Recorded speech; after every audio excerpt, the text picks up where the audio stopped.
ಇಡೀ ರಾತ್ರಿ ಪಾಪಿ ಪಾಕಿಸ್ತಾನಕ್ಕೆ ಭಾರತ ಕೊಟ್ಟಿರೋ ಏಟಿದೆಯಲ್ಲ, ಇಷ್ಟನ್ನ ಸುಧಾರಿಸಿಕೊಳ್ಳೋದಕ್ಕೆ ಸಾಕಷ್ಟು ಸಮಯ ಬೇಕು ಅವರಿಗೆ. ಈ ನಡುವೆ ಎಲ್ಲ ರಾಜ್ಯಗಳ ಮುಖ್ಯ ಕಾರ್ಯದರ್ಶಿಗಳಿಗೆ ಕೇಂದ್ರ ಸರ್ಕಾರ ಪತ್ರವನ್ನು ಬರೆದಿದೆ. ಸಿವಿಲ್ ಡಿಫೆನ್ಸ್ನ ಎಮರ್ಜೆನ್ಸಿ ಪವರ್ ಅನ್ನು ಸಜ್ಜುಗೊಳಿಸಿ.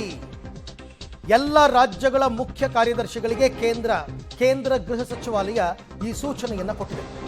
ಎಲ್ಲ ರಾಜ್ಯಗಳ ಮುಖ್ಯ ಕಾರ್ಯದರ್ಶಿಗಳಿಗೆ ಏನಂತ ಅಂದ್ರೆ, ಸಿವಿಲ್ ಡಿಫೆನ್ಸ್, ಆ ಸಿವಿಲ್ ಡಿಫೆನ್ಸ್ನ ಎಮರ್ಜೆನ್ಸಿ ಪವರ್ ಅಂತ ಏನು ಇಟ್ಕೊಂಡಿರ್ತೀವಿ ನಾವು ಪ್ರತಿ ರಾಜ್ಯಗಳಲ್ಲಿ, ಇದನ್ನ ಸಜ್ಜುಗೊಳಿಸಿ ಇಟ್ಕೊಳ್ಳಿ. ಯಾವುದೇ ಸಂದರ್ಭದಲ್ಲೂ ಕೂಡ ಅವರು ಆಕ್ಷನ್ಗೆ ಇಳಿಯಬೇಕಾಗಿ ಬರಬಹುದು ಅಂತ ರಾಜ್ಯ ಸರ್ಕಾರದ ಮುಖ್ಯ ಕಾರ್ಯದರ್ಶಿಗಳಿಗೆ ಕೇಂದ್ರದಿಂದ ಪತ್ರ ಬಂದಿದೆ.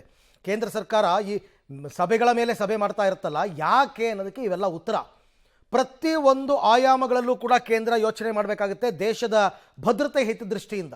ಹಾಗಾಗಿ ಸಿವಿಲ್ ಡಿಫೆನ್ಸ್ನ ಎಮರ್ಜೆನ್ಸಿ ಪವರ್, ಅದು ಸಿವಿಲ್ ಡಿಫೆನ್ಸ್ನಲ್ಲಿ ಇರುತ್ತೆ ಎಮರ್ಜೆನ್ಸಿ ಪವರ್ ಅಂತ.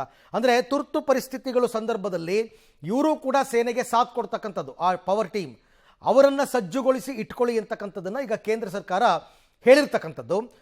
ಯಾವ ಸಂದರ್ಭದಲ್ಲಿ ನಾವು ಬಳಸ್ಕೊಳ್ತೀವಿ ಅಂತಕ್ಕಂಥದ್ದು ಅದು ಆಮೇಲೆ ಮುಂದಿನ ಪರಿಣಾಮ. ಆದರೆ ಎಲ್ಲರೂ ಕೂಡ ಸಜ್ಜಾಗಿರಬೇಕು.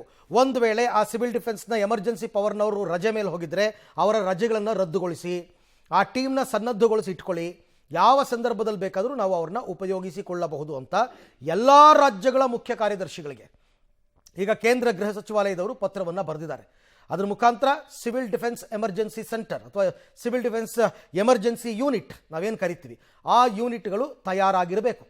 ಕರ್ನಾಟಕ, ಕೇರಳ, ತಮಿಳುನಾಡು ಪ್ರತಿಯೊಂದು ರಾಜ್ಯದಲ್ಲೂ ಕೂಡ ಇದಿರುತ್ತೆ. ಸಿವಿಲ್ ಡಿಫೆನ್ಸ್ನ ಪವರ್ ಟೀಮ್ ಅದನ್ನು ರೆಡಿ ಮಾಡ್ಕೊಳ್ಳಿ. ಎಮರ್ಜೆನ್ಸಿ ಪವರ್ ಟೀಮನ್ನು ರೆಡಿ ಮಾಡಿಟ್ಕೋಬೇಕಾಗತ್ತೆ.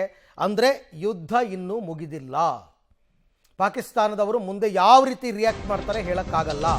ಹಾಗಾಗಿ ರೆಡಿಯಾಗಿ ಅಂತ